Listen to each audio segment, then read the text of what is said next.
Capítulo 8. La perla negra. Una llamada urgente y sonora al timbre de la puerta de la calle despertó a la portera de la casa número 9 de la avenida Oche. Ella tiró del cordón para abrir, al tiempo que gruñía. Yo creía que todo el mundo había llegado ya. Serán al menos las 3 de la madrugada. Su marido murmuró. Quizás sea para llamar al médico. En efecto, una voz preguntó. ¿El doctor Harel? ¿En qué piso? Tercero izquierda. Pero el doctor no atiende de noche. Será preciso que atienda. El caballero penetró en el vestíbulo, subió un piso, 2 pisos, y sin siquiera detenerse en el descansillo correspondiente al doctor Harel, continuó hasta el 5º. Allí probó 2 llaves. Una de ellas hizo funcionar la cerradura y la otra el cerrojo de seguridad. Maravilloso, murmuró. La tarea queda así considerablemente simplificada, pero antes de proceder es preciso que me asegure la retirada. Veamos, lógicamente, ¿tuve yo tiempo de llamar en casa del médico y de ser despachado por él? No, todavía un poco de paciencia. Al cabo de unos 12 minutos bajó y tocó en el cristal de la portería, mascullando algo contra el médico. Le abrieron de nuevo la puerta de la calle y él la cerró detrás de sí. Mas en realidad la puerta no se cerró, pues el individuo aplicó un pedazo de hierro sobre la armella de la cerradura, a fin de que el pestillo no se introdujera en su lugar. Volvió a entrar sin hacer ruido y sin que los porteros lo advirtieran. En caso de alarma, su retirada estaba asegurada. Tranquilamente volvió a subir los 5 pisos.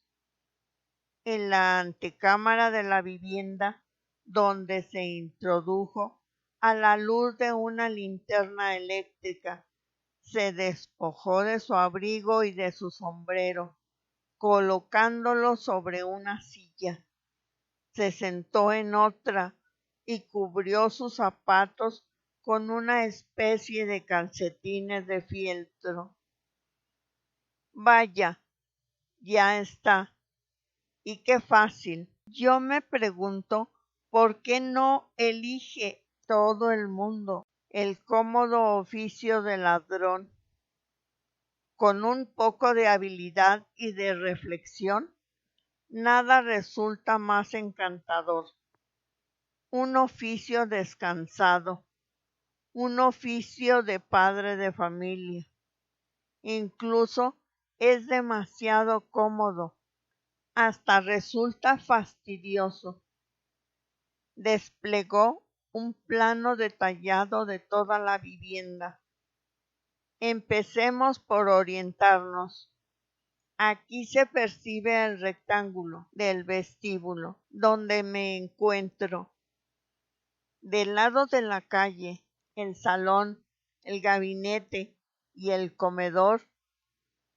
Inútil perder el tiempo por ahí, pues parece que la condesa tiene un gusto deplorable, ni una chuchería de valor. Por tanto, vamos a nuestro objetivo. Ah, aquí aparece el trazo de un pasillo, el pasillo que conduce a las habitaciones de dormir, a 3 metros debo encontrar la puerta del armario de los vestidos que comunica con el dormitorio de la condesa. Volvió a doblar el plano, apagó la linterna y echó a andar por el pasillo al propio tiempo que contaba. 1 metro, 2 metros, 3 metros. Aquí está la puerta. ¿Cómo se resuelve todo, Dios mío? Un simple cerrojo, un pequeño cerrojo me separa del dormitorio. Y lo que es más, yo sé que ese cerrojo se encuentra a 1,43 m del armario, de modo que gracias a una ligera incisión que voy a practicar alrededor de él, ya quedaremos desembarazados de esa dificultad. Sacó de su bolsillo los instrumentos necesarios, pero le detuvo una idea. ¿Y si por casualidad ese cerrojo no estuviera corrido? En todo caso, probemos, para lo que cuesta. Hizo girar el pomo de la cerradura. La puerta se abrió. Mi magnífico Lupin, decididamente la suerte te favorece. ¿Qué necesitas ahora? Conoces la topografía de los lugares donde vas a operar. Conoces el lugar donde la condesa esconde la perla negra.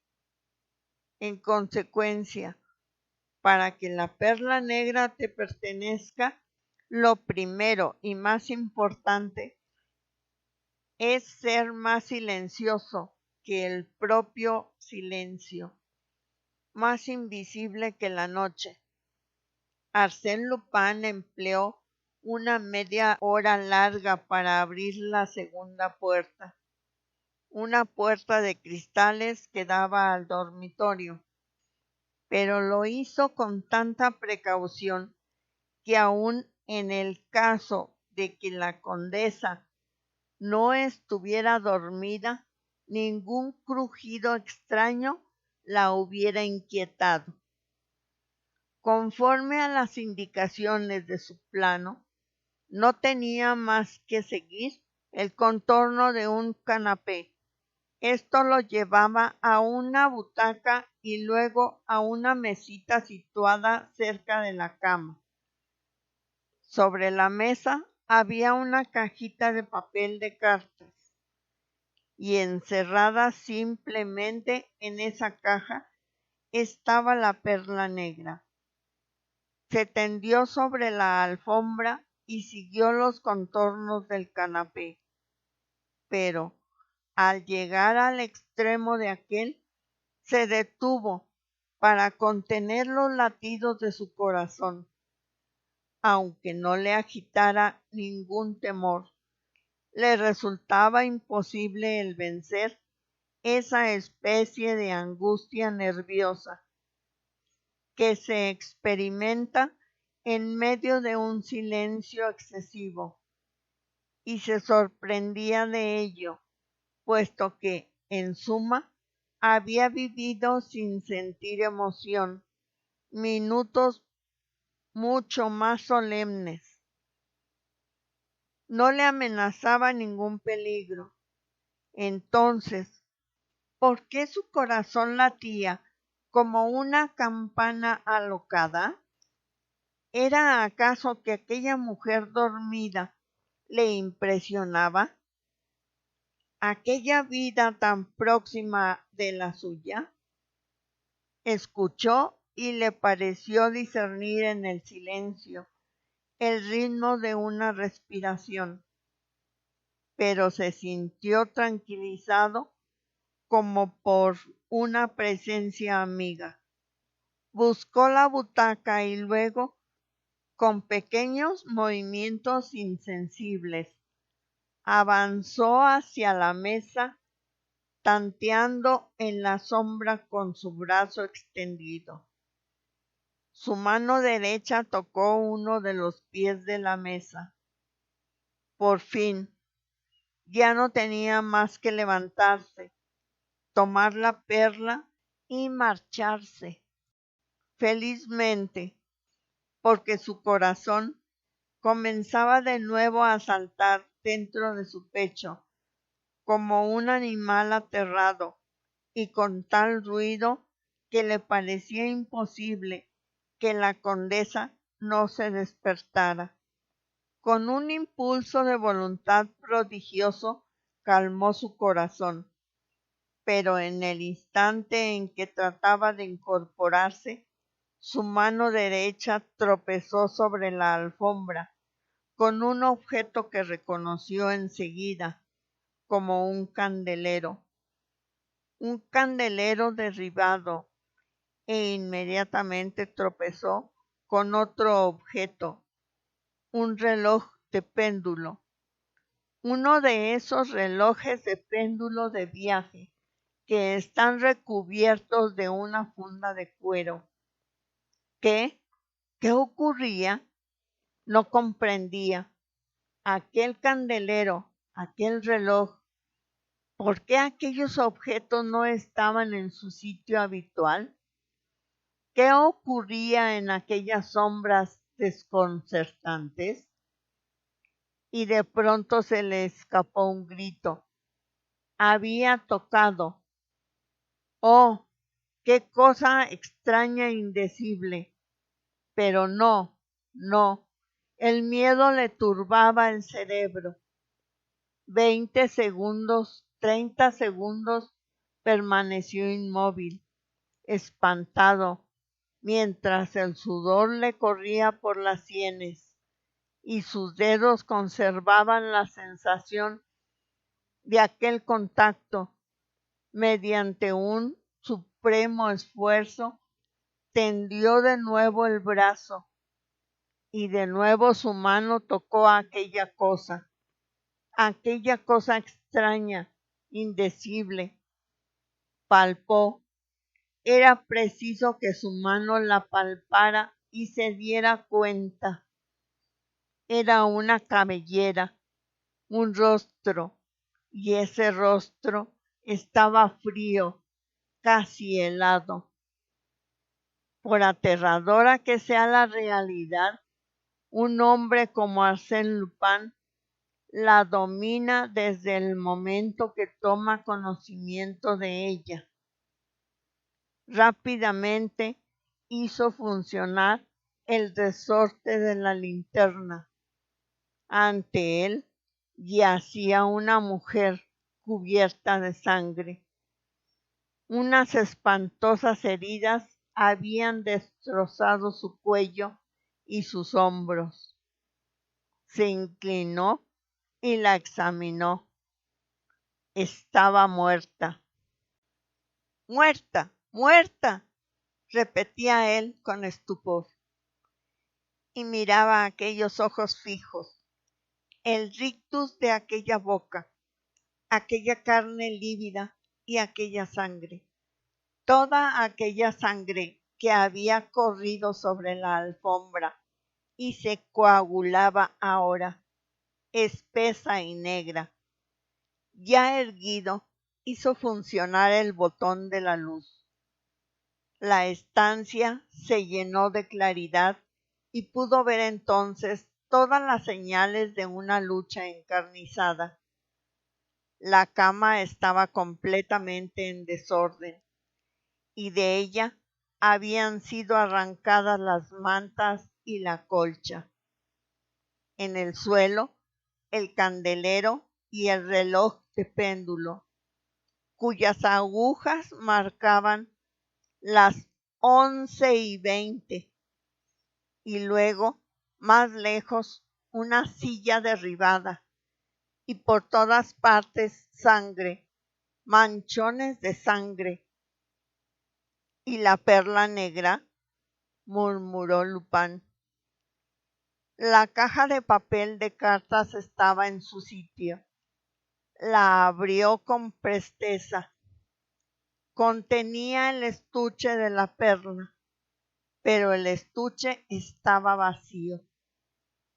Diablos, se dijo, te has vanagloriado demasiado pronto de tu suerte, amigo Arsène Lupin, con la condesa asesinada y la perla desaparecida.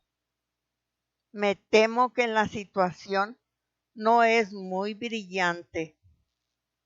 Huyamos, pues de otro modo corres el riesgo de incurrir en graves responsabilidades. Sin embargo, no se movió. ¿Huir?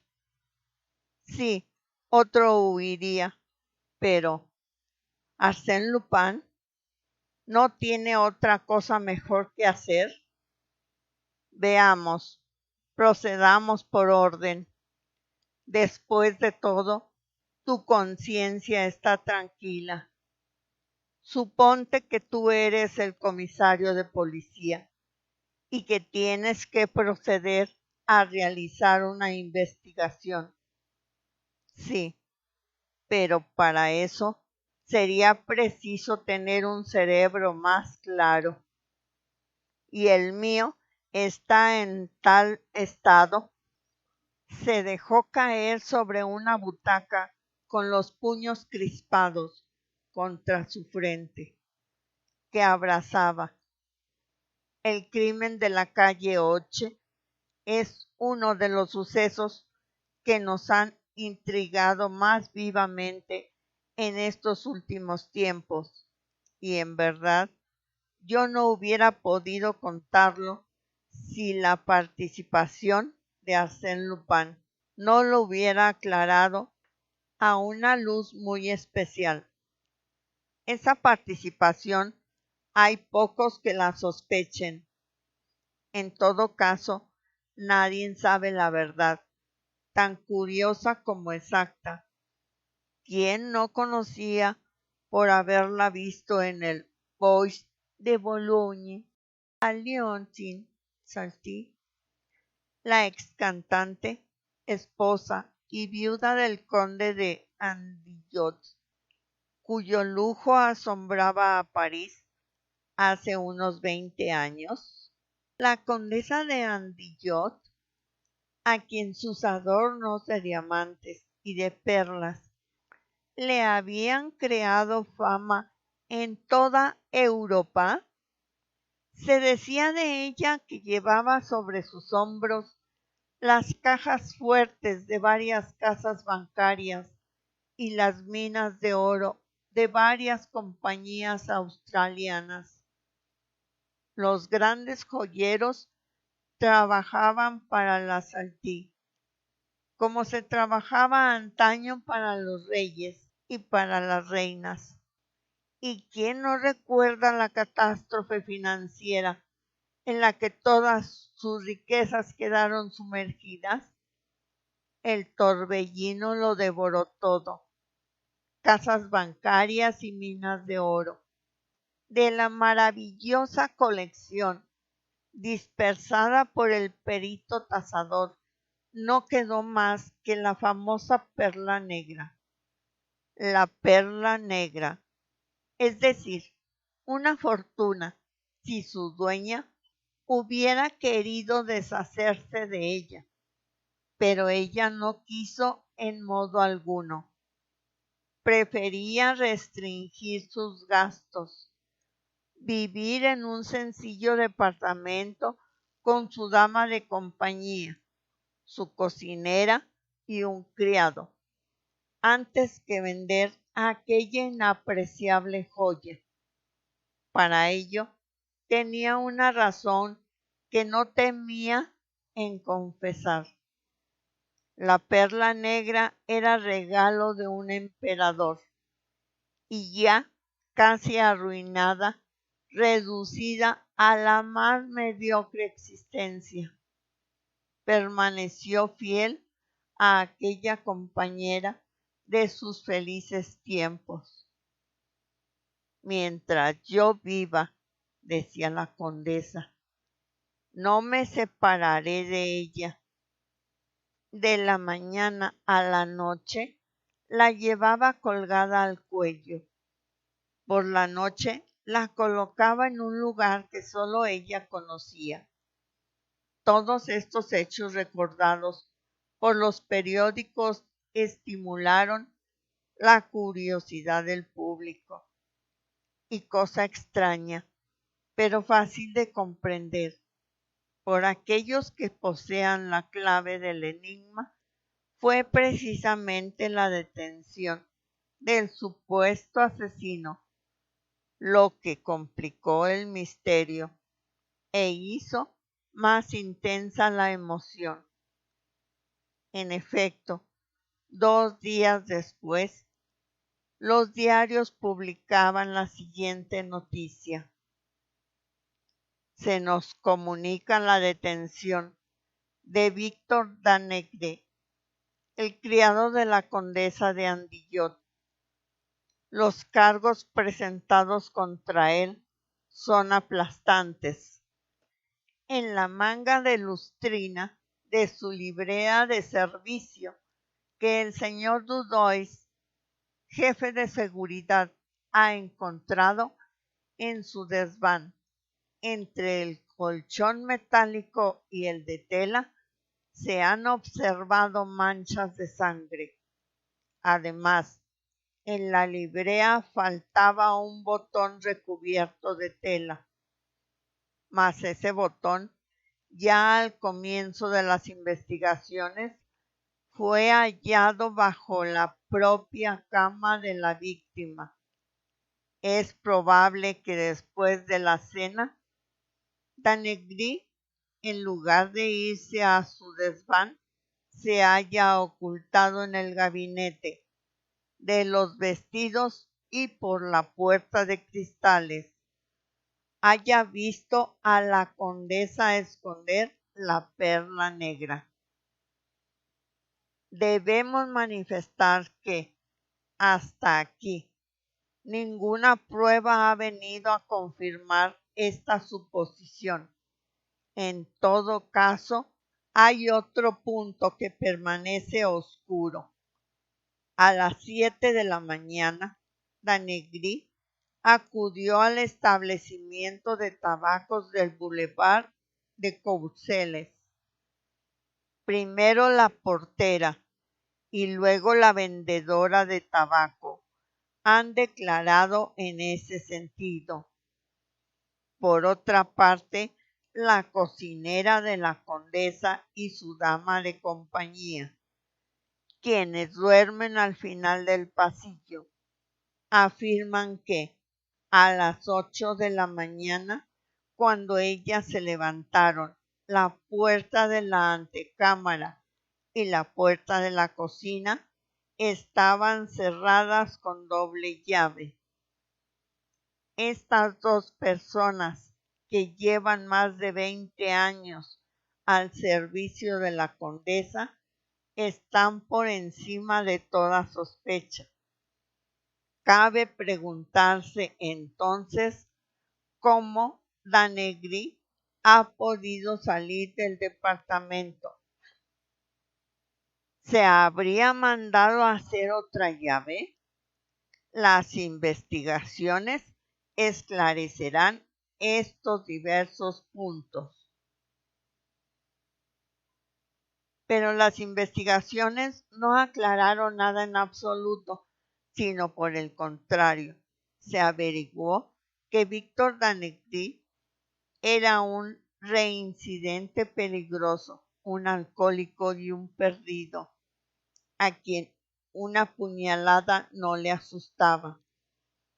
Pero el asunto por sí mismo, a medida que era estudiado, parecía envolverse cada vez en tinieblas más espesas y contradicciones más inexplicables.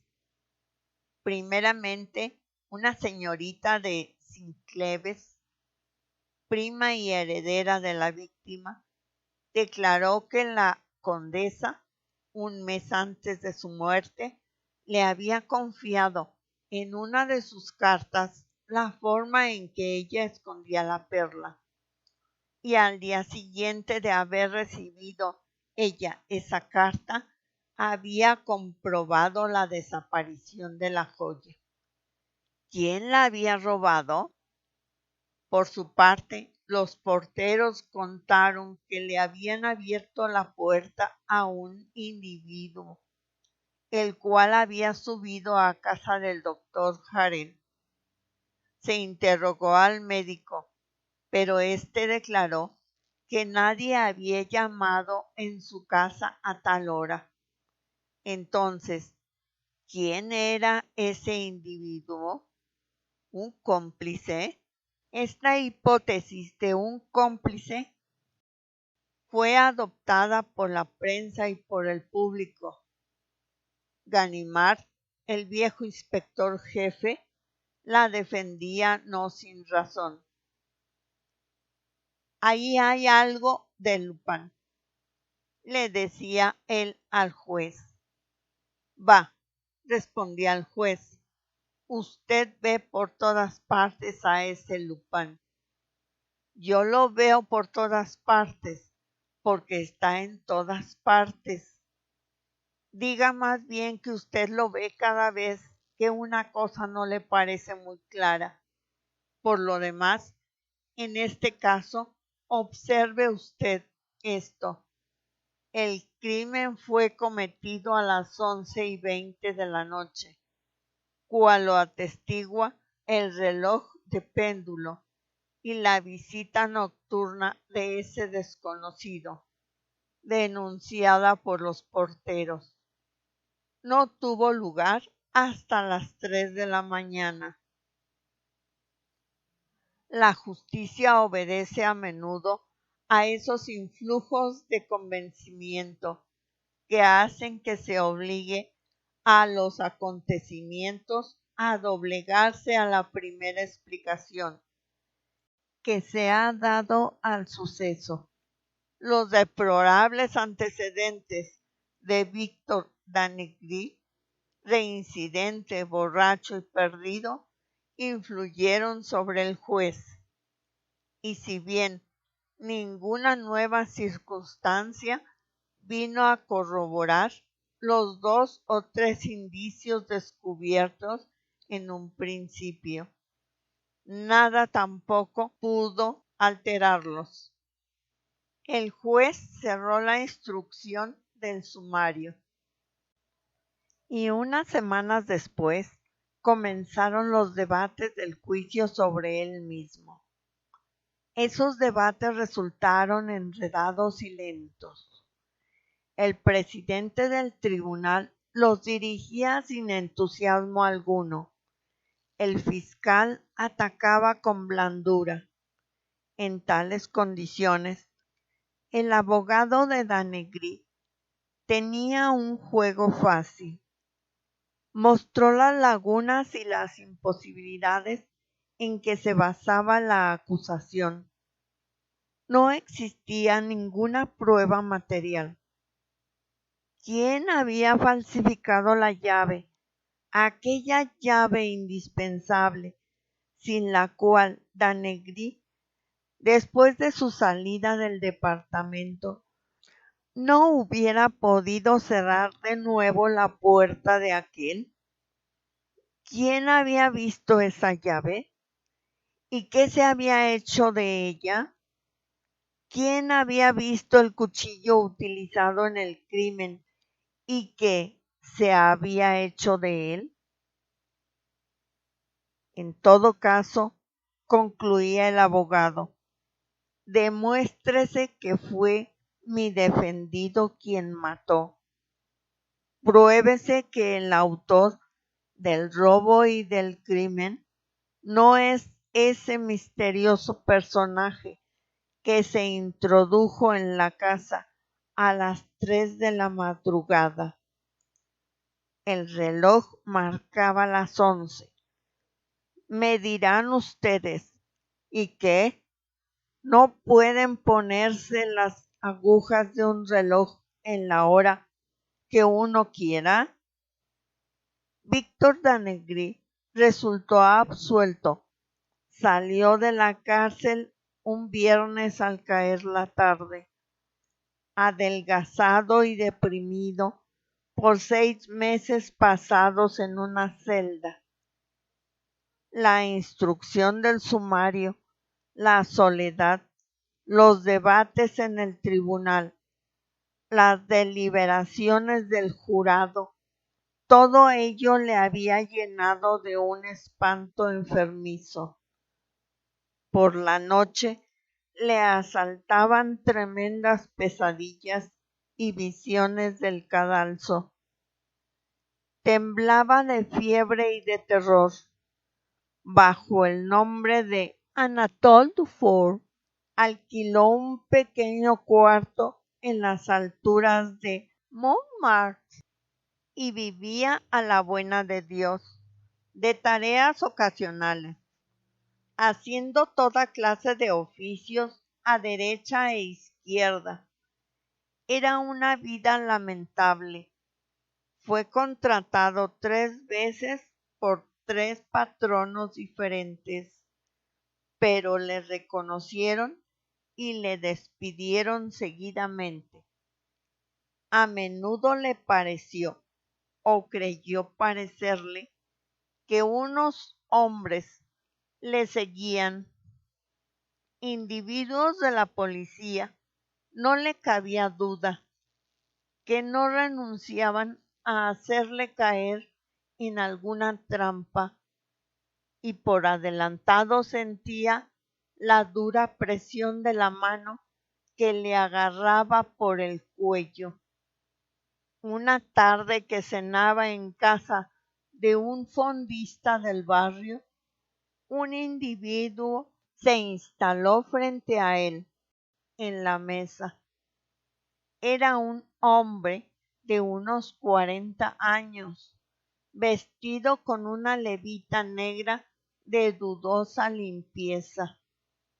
El desconocido pidió una sopa, unas legumbres y 1 litro de vino. Cuando hubo comido la sopa, volvió los ojos hacia Danegrí y le miró largamente. Danegrí palideció. A buen seguro que aquel individuo era uno de los que le seguían desde hacía varias semanas. ¿Qué quería de él? Danegrí intentó levantarse, pero no pudo. Sus piernas temblaban y no le sostenían. El individuo llenó su vaso de vino y después hizo lo mismo con el de Danegrí. ¿Brindamos, camarada? Víctor balbució. Sí, sí, a su salud, camarada. A tu salud, Víctor Danegrí. Víctor experimentó un sobresalto y replicó: Yo, no, yo le juro. ¿Qué me juras? ¿Que no eres? ¿Que no eres el criado de la condesa? ¿Qué criado? Yo me llamo Dufour. Pregúntele aquí al patrón. Dufour, Anatole, sí, para el patrón, pero Danegrí para la justicia. Víctor Danegrí. Eso no es cierto, eso no es cierto. Le han mentido a usted. El desconocido sacó de su bolsillo una tarjeta y se la extendió. Víctor leyó: Grimaudon, ex inspector de seguridad. Informes confidenciales. Víctor se estremeció. ¿Usted es de la policía? Ya no lo soy, pero el oficio me agrada y continúo trabajando en él de una manera más lucrativa. Se desentierran de cuando en cuando asuntos que son verdadero oro, como el tuyo. ¿El mío? Sí, el tuyo. es un asunto excepcional. Sí, en todo caso, tú quieres ser un poco complaciente. Y si yo no lo soy, tendrás que serlo. Tú te encuentras en una situación en que nada puedes negarme. Una sorda aprensión invadió a Víctor Tanegri y éste preguntó: ¿qué es lo que pasa? Hable usted. Bien, respondió el otro. Acabemos. En 2 palabras, he aquí el asunto. A mí me envía la señorita Sinclair. ¿Sinclair? Sí, la heredera de la condesa de Andillot. ¿Y qué? Pues que la señorita Sinclair me encarga reclamarte la perla negra. ¿La perla negra? Sí, la que tú te has robado. Pero yo no la tengo. Tú la tienes. Si yo la tuviera, entonces sería yo el asesino. Tú eres el asesino. Tanegri exteriorizó una risa forzada. Felizmente, señor mío, el tribunal no ha sido de la misma opinión que usted. Todos los jurados, lo oye bien, me han reconocido inocente. Y cuando uno tiene la conciencia tranquila y la estimación de los honrados 12 miembros del jurado, el inspector le agarró de un brazo y le dijo: nada de frases, amigo mío. Escucha con mucha atención y sopesa bien mis palabras, pues te vale la pena. Tanegri, 3 semanas antes del crimen, tú le robaste a la cocinera la llave que abre la puerta de servicio y mandaste que te hicieran una igual en el taller de Woodward, cerrajero en el número 244 de la calle de Overcombe. Eso no es verdad, no es verdad, gruñó Víctor. Nadie ha visto esa llave, no existe. Hela aquí. Después de un silencio, Grimaudan prosiguió: tú mataste a la condesa con ayuda de un cuchillo de virola, comprado en el bazar de la Plaza de la República, el mismo día que mandaste hacer la llave. La hoja del cuchillo es triangular y tiene vaciado un canalillo. Esos son tonterías. Usted habla al tuntún. Nadie ha visto el cuchillo. Helo aquí. Víctor Tanegri hizo un movimiento como si quisiera retroceder en su asiento, y el ex inspector continuó: el cuchillo tiene unas manchas. ¿Acaso es necesario explicarte de qué provienen? Y después de todo, ¿qué? Usted tiene una llave y un cuchillo. ¿Quién puede afirmar que me pertenecen? Primero el cerrajero y seguidamente el empleado al cual tú le compraste el cuchillo. Yo te he refrescado la memoria. Cuando esas personas se encuentren cara a cara contigo, no dejarán de reconocerte. Hablaba con sequedad y dureza, y con una precisión aterradora. Tanegri estaba convulsionado de pánico. Ni el juez, ni el presidente del tribunal, ni el fiscal le habían cercado de tal manera, ni había visto con tamaña claridad en las cosas que él mismo ya no discernía más con exactitud. Sin embargo, trató todavía de aparentar indiferencia. Dijo: si esas constituyen todas sus pruebas, me queda todavía esta.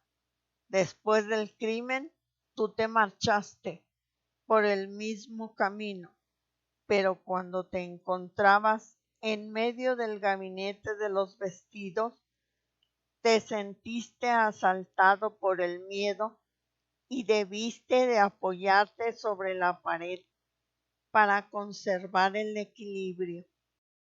¿Cómo lo sabe usted?, tartamudeó Víctor. Nadie puede saber eso. La justicia no podía ocurrírsele a ninguno de esos señores del Ministerio Fiscal el encender una lámpara y examinar las paredes. Pero si lo hubieran hecho, habrían visto sobre la pintura blanca una marca roja muy ligera, pero, sin embargo, lo bastante clara para que en ella esté registrada la huella de la cara anterior de tu dedo pulgar,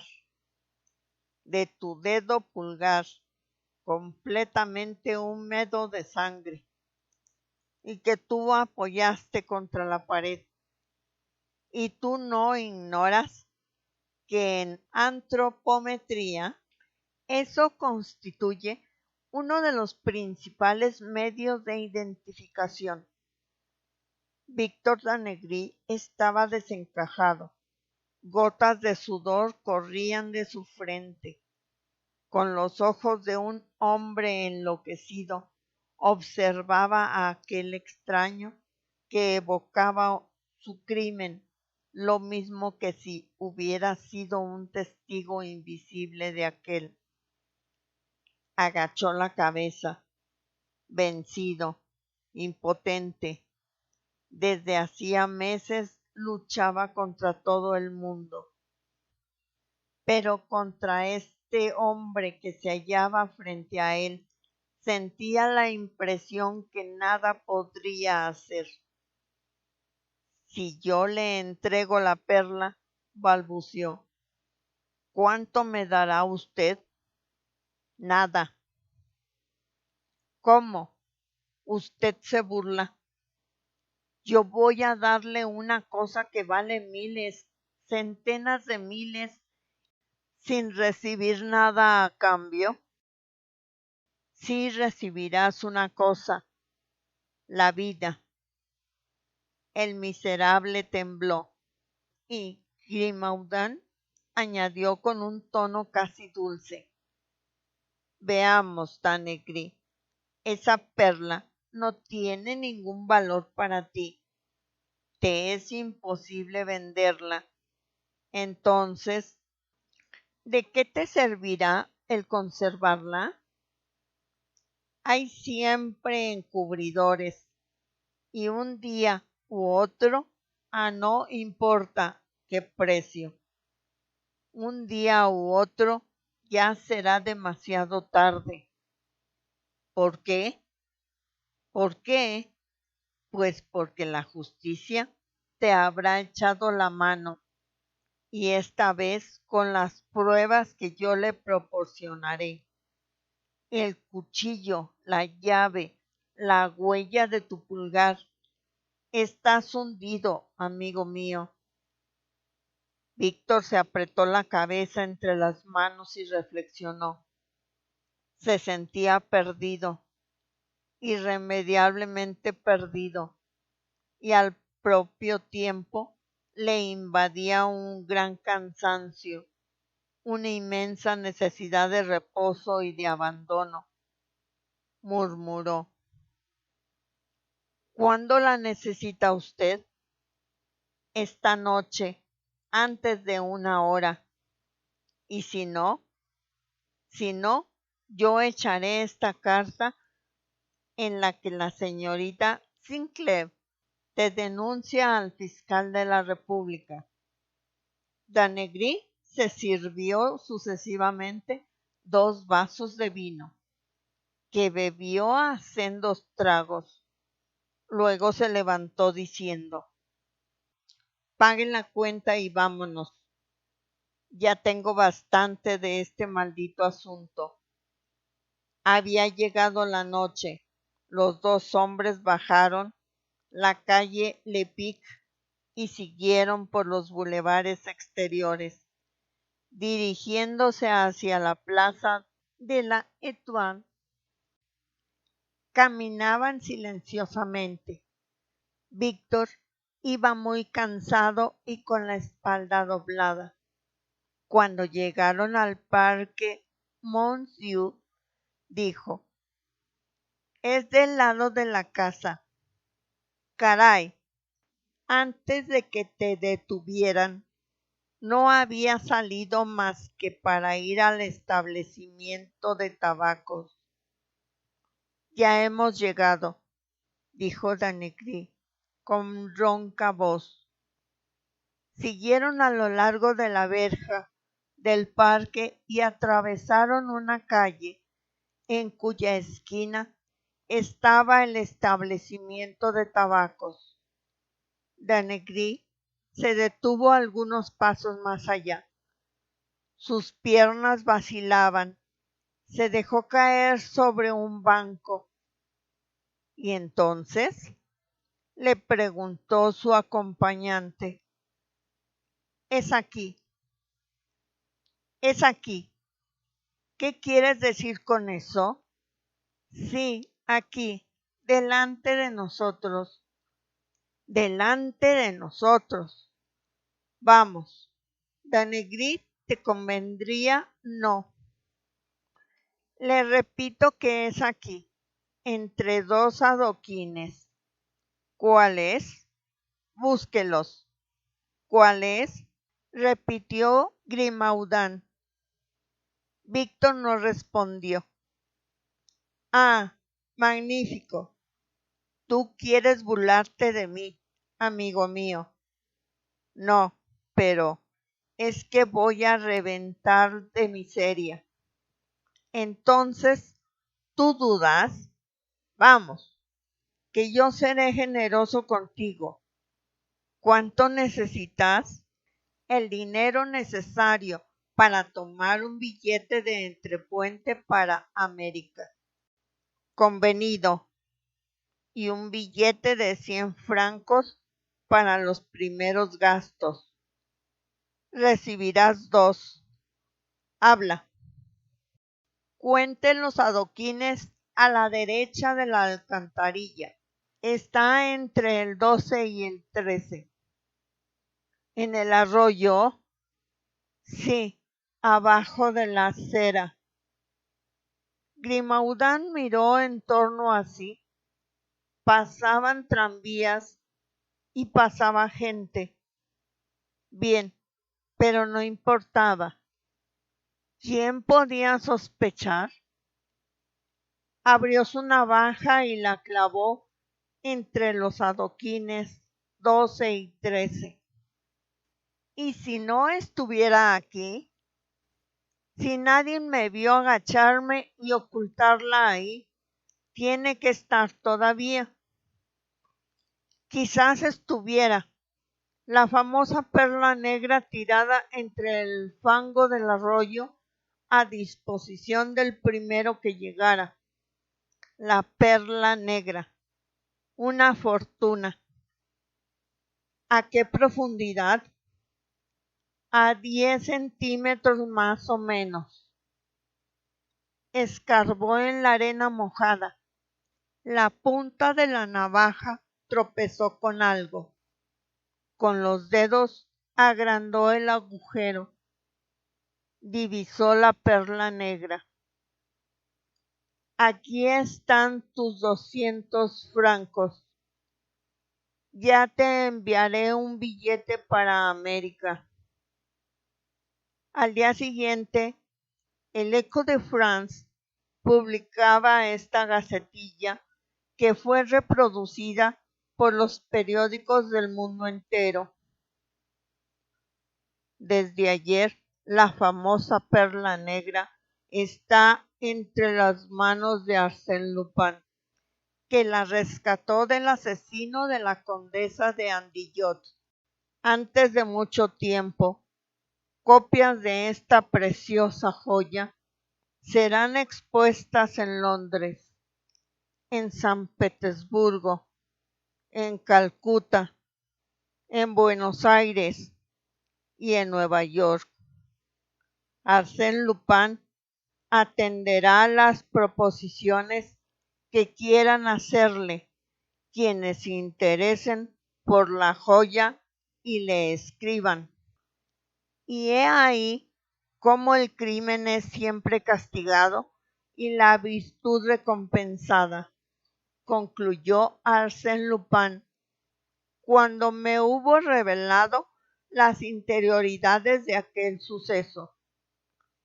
Y he ahí cómo, bajo el nombre de Grimaudan, exinspector de seguridad, tú fuiste elegido por el destino para quitarle a aquel criminal los beneficios de su delito. Exactamente, y confieso que esta es una de las aventuras de las que estoy más orgulloso.